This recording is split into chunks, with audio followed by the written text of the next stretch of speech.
이번 주에 대통령이 용산 집무실 앞에 잔디밭에 중소기업 사장 500명, 대기업 회장 5명, 505명을 초청을 해서 대접을 잘 하면서 격려를 했습니다. 대통령이 중소기업 사장들, 대기업 회장들에게 말하기를 경제를 발전시키고 고용을 증대하는 것은 정부가 하는 게 아니라 경제인 여러분들이 하시는 겁니다. 여러분이 용기를 가지고 앞장서서 열심히 하시면 우리 정부는 밀어드리겠습니다. 그러면서 기업인들의 사기를 올려주고 그동안에 너무 세금은 많이 거둘라 하고 규제는 많고 공무원 숫자만 많이 뽑으면서 기업하는 분들에게 그 혜택이 가지 못했습니다. 그 대통령이 현장에서 얘기입니다. 문재인 정권 때 공무원 숫자를 얼마를 늘렸느냐 하면은 20만입니다. 5년 동안에 공무원 숫자가 20만 명 늘었으니 그 인건비며 그 비용이 엄청나지요. 근데 그 공무원 20만 뽑는 예산을 기업가들, 중소기업, 어려운 기업들에게 밀어줬으면은 고용 효과나 경제, 국가에 훨씬 더 이익이 됐을 것으로 생각됩니다. 삼성 이재용 부회장 같은 분은 자꾸 감옥에 넣고 했지요. 삼성 이재용 부회장이 감옥에 수감되는 날 일본 소니, 삼성과 라이벌이지요. 일본 소니 임원진들이 모여서 축배를 들었다고 합니다. 야, 우리 한국의 경쟁자 삼성 이재용이 감옥에 갔다. 찬스다. 우리가 한번 하자. 그래서 이제 반도체 분야에 이제 대만의 TSMC라는 큰 반도체 회사가 있습니다. 삼성하고 아주 1, 2등을 다투는 회사인데 일본 사람들이 대만의 TSMC하고 일본 기업들하고 서로 손을 잡았어요. 삼성이 감옥 가고 헤맬 때 우리가 1등을 뺏어오자. 참 그런 고비를 넘겼지요. 근데 이제 새 대통령은 취임하면서 삼성에서 반도체 최고 공로자를 과학기술부 장관으로 영임하려 하니까 나는 그 청문회 그것 때문에 못 간다. 쓸데없는 소리 대도 안 거 물어쌓고 난 안 간다. 그래서 이제 대통령 자문관으로 모셨지요. 그리고 서울대학 반도체 연구소 소장, 세계적인 반도체 학자가 있습니다.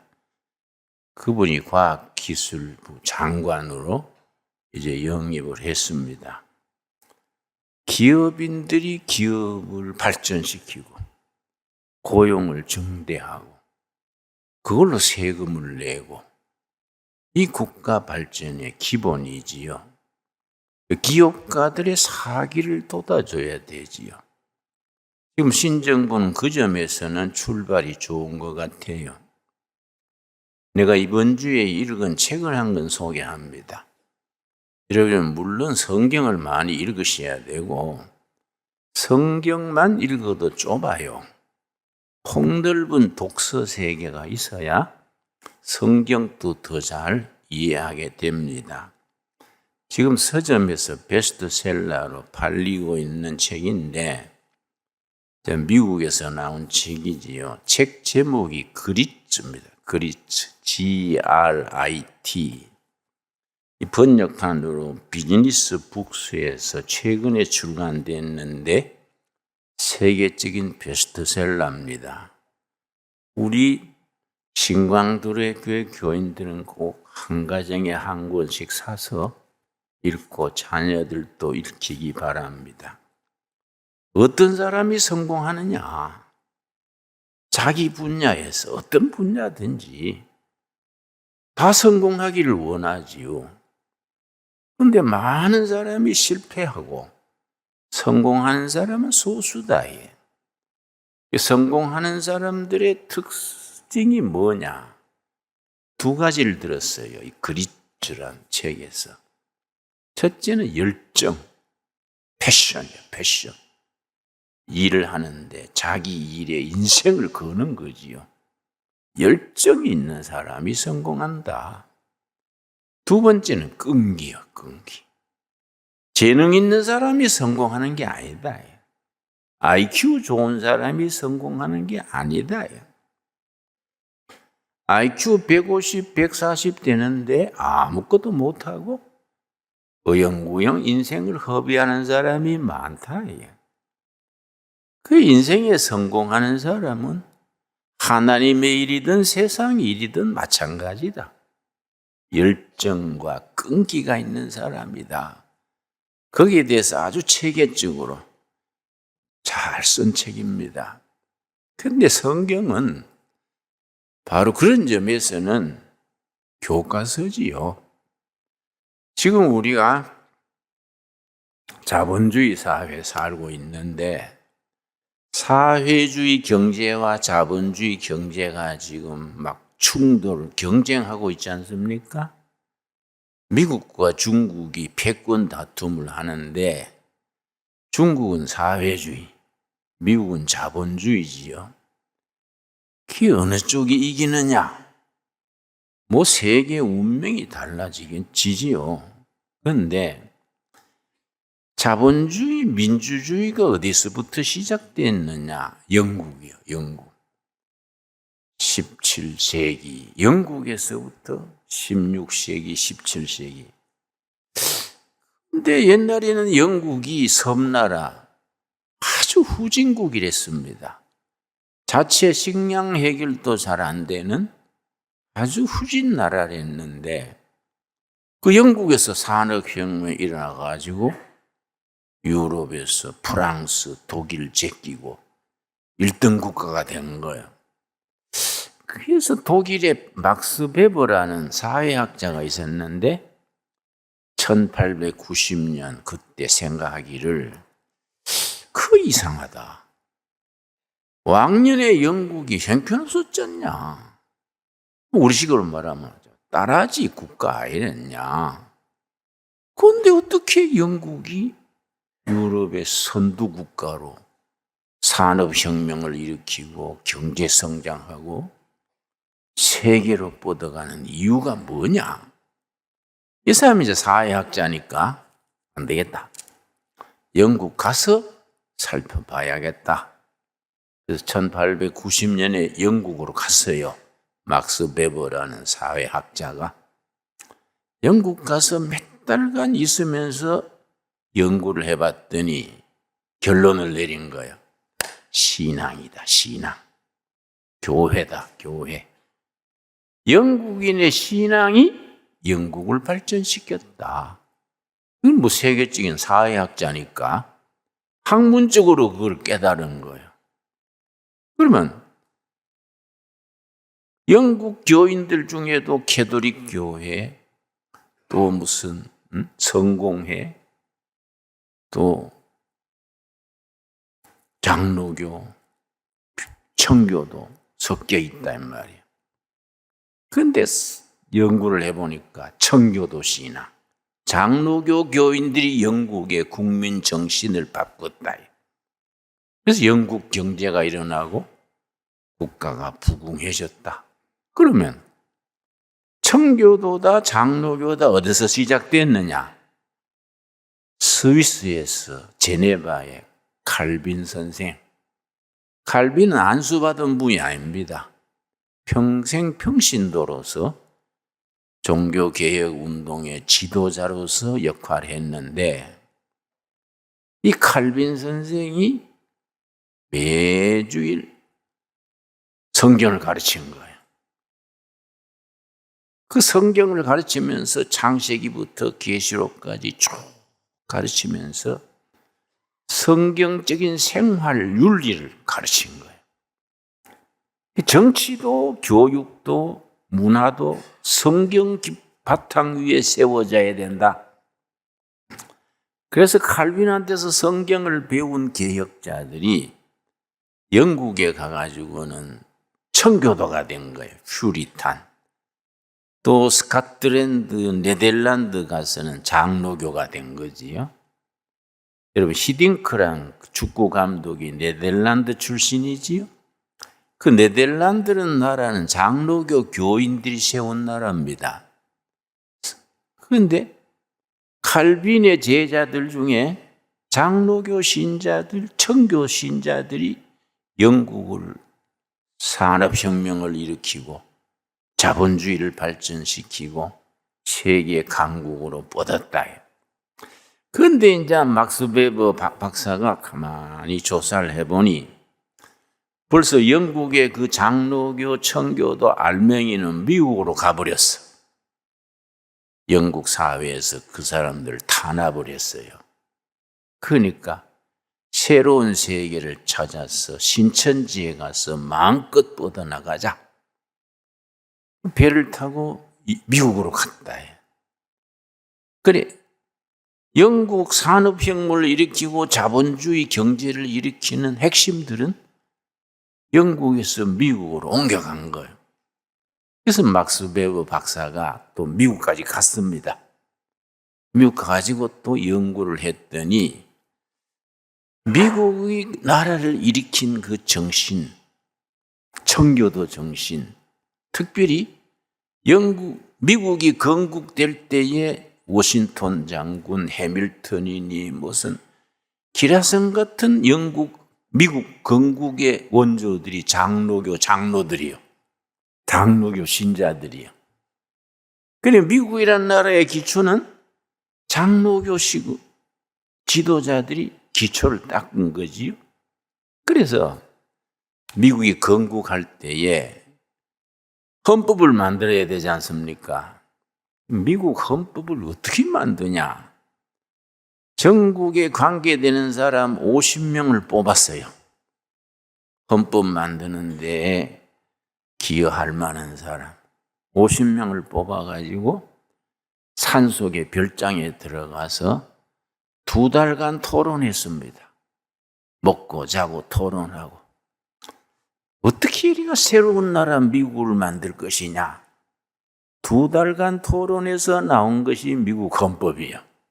그런데 중요한 건 뭐냐. 미국 헌법의 기본 구조가 장로교 헌법이에요. 우리에게도 장로교의 당회, 재직회 있지 않습니까? 그러니까 미국의 상원은 우리 교회 당회요. 재직회는 하원이요. 그 대통령과 상원, 하원 의원들 간의 긴장 관계. 이걸 장로교 헌법대로 그대로 한 겁니다. 그래서 미국 헌법은 불과 27조인가 그런데 전 세계에서 가장 짧은 헌법이지요. 미국 건국된 뒤에 지금까지 한 번도 개정하지 않았어요. 그런데 거기 장로교 헌법 기초로 했기 때문에 미국이 탄탄하다는 거예요. 그러니까 미국이라는 나라를 세계 강국으로 발전시킨 기초에는 칼빈으로부터 성경 공부를 받은 사람들, 청교도, 장로교 신자들이 그 나라를 일으킨 거지요. 그런데 막스 베버가 1901년에 그 여행, 영국 여행, 미국 여행을 결산해서 책을 한 권 냈습니다. 이게 이제 이 책인데 쉽게 쓰고 얇아요. 프로테스탄티즘 윤리와 자본주의 정신, 우리 교회 교인들은 꼭 읽으셔야 될 책입니다. 이건 아주 고전 중에 고전입니다. 프로테스탄티즘 윤리와 자본주의 정신. 이게 이제 막스 베버가 영국, 미국 여행을 마치고 돌아와서 1901년에 쓴 책인데 아주 중요한 책입니다. 신앙과 경제 발전이 무슨 관계가 있느냐?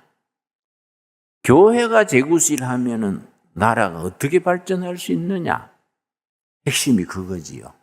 이 책에 뭐라고 썼냐면은 막스 베버가 자기가 사회학자로서 독일 사회를 살펴보니까 종교가 없는 사람들보다가 종교 있는 사람들이 빨리 기반 잡고 성공하는 거예요. 무종교인보다가 종교인이 성공이 빨라. 그런데 종교인들 중에도 이슬람교나 불교나 다른 종교 신도보다가 기독교 신도들이 빨리 성공하는 거예요. 야, 이게 이상하다. 그런데 기독교인 중에도 캐톨릭 신자보다가 개신교 신자가 빨리 성공하는 거예요. 그래서 캐톨릭 신자 자녀들은 주로 공무원으로 나가고 교사하고 이제 보수적인 안정된 데로 나가고 개신교 신도 자녀들은 비즈니스하고 정치계에 나가고 그런 분야로 나가더라. 그래서 어디서 그럴까?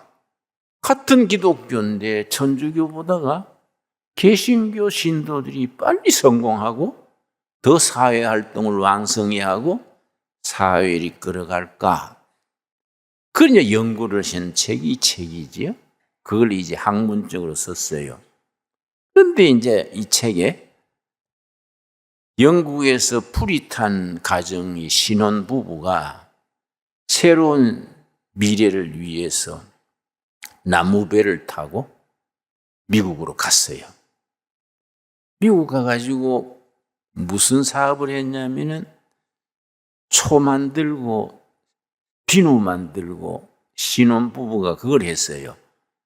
그때는 인구가 적으니까 뭐 고객이 판로가 적지요. 그러니까 가난하지요. 뭐 살 사람이 적으니까 가난할 수밖에 없지요. 그러니까 그 아들이 벤자민 프랭클린인데 학교를 1년밖에 못 보냈어. 학교는 1년을 보내고 집에서 일하게 했는데 그 대신에 성경적인 생활을 철저히 가르쳤어요. 청교도 윤리, 장로교 윤리를 실천하도록 가르쳤어요. 이 사람이 미국 건국 초기에 아주 대통령 외에는 높은 자리 고루고루 했는 미국 산업사회의 정신적 기초를 닦은 사람을 벤자민 프랭클린이라 그래요.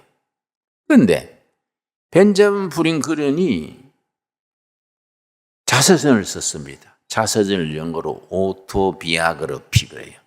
자서전을 썼는데 거기에 뭐라고 썼냐면은 내가 부모가 가난하여 학교학교는 1년밖에 못했는데 내가 이렇게 성공할 수 있었던 것은 어머니 아버지가 나를 어려서부터 성경적으로 사는 생활을 가르쳤기 때문이다.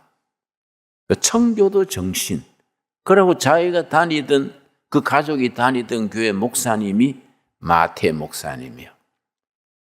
마태 목사님이란 목사님이 아주 성경적으로 철저한 청교도 신앙이랬는데 성경적으로 사는 방법을 계속 설교했어요.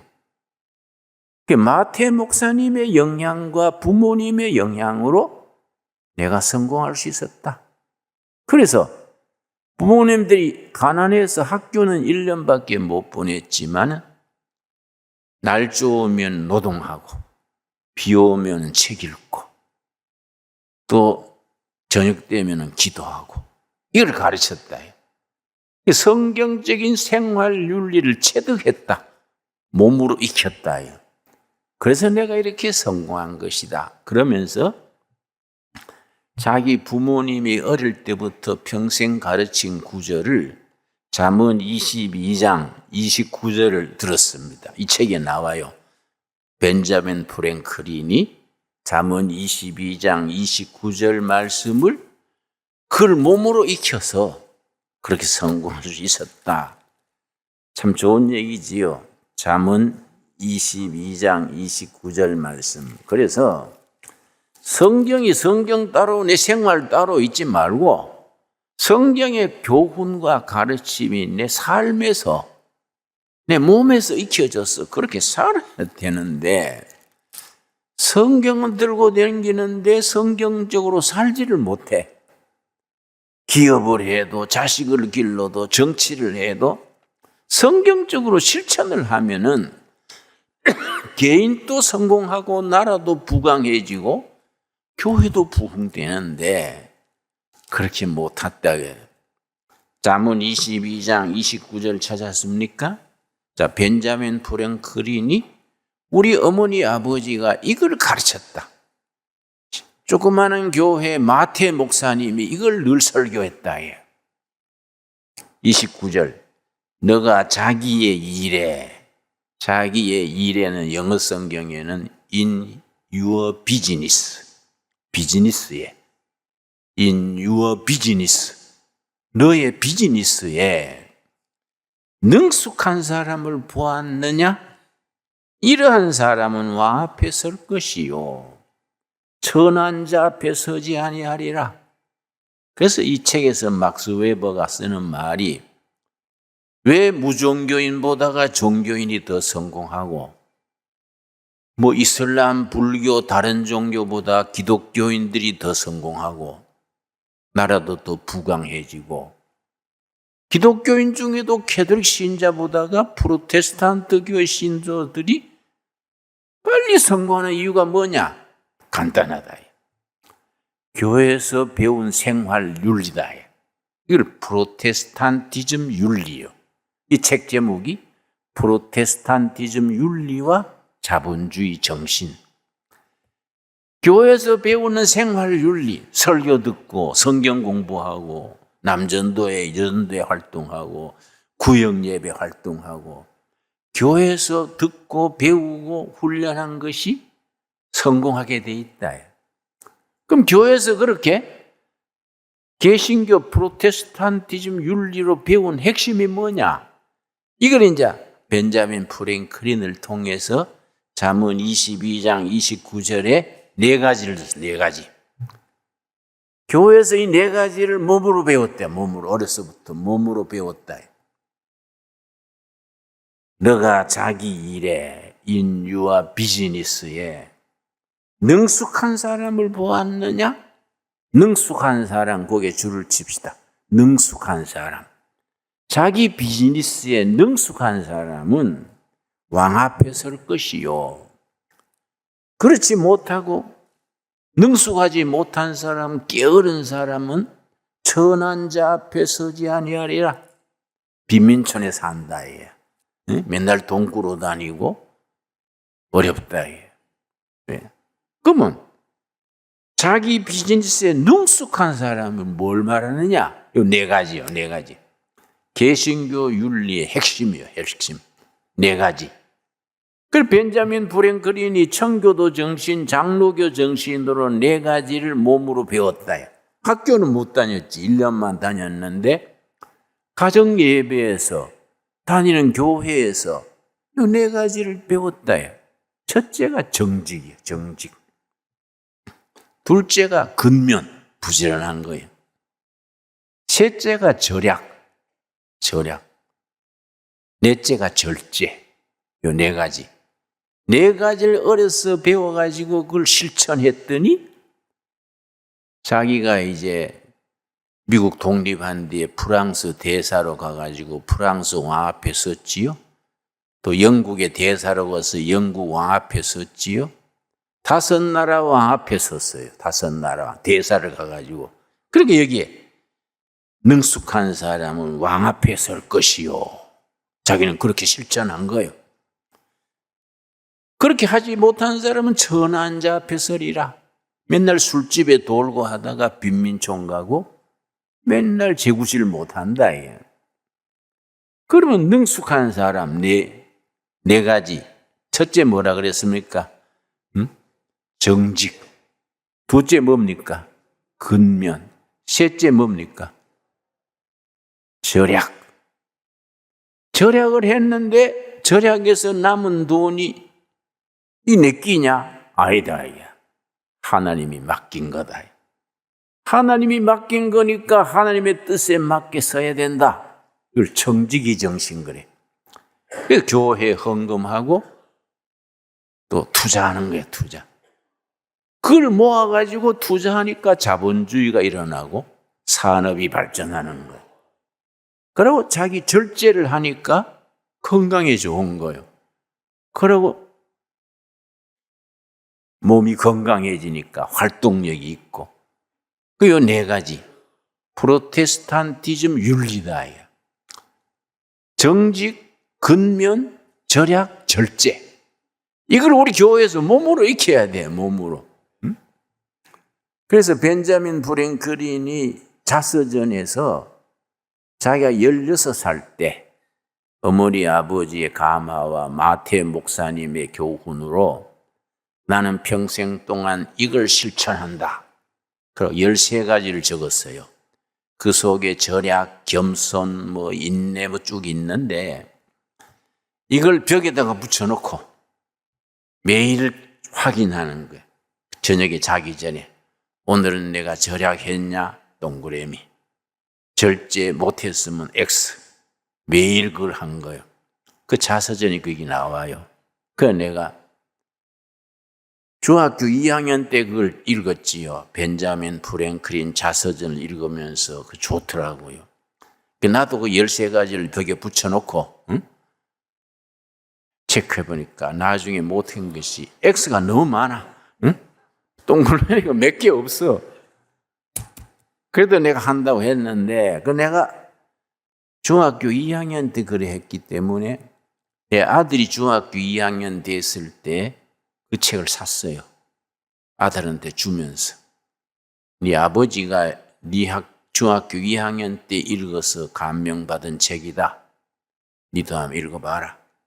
그러니까 아버지의 신앙과 삶이 자식한테로 이어지는 거예요. 응?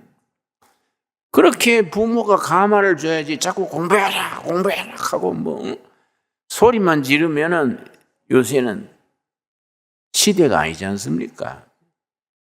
성경적 윤리라는 게 참 중요하지요. 여러분, 우리 신광두려계 교인들은 요란한 일, 큰일 하려고 하지 말고 성경의 가르침을 따라서 삽시다. 살아서 우리가 성공하고 승리하고 하나님께 영광 돌리는 성도들이 되기를 바랍니다. 오늘 본문 말씀 시편 8편에 하나님께서 우리에게 축복을 하셨어요. 특별히 물질의 축복을 하셨습니다. 하나님은 우리한테 물질의 축복을 했는데 우리는 맨날 가난하고 빚지고 헤맨다예요. 왜 하나님이 주신 축복을 왜 못 누리느냐? 성경대로 살지 못하면 주신 축복이 내게 되지 않는 겁니다. 시편 8편 찾았습니까? 4절부터 8절 사이에 4절.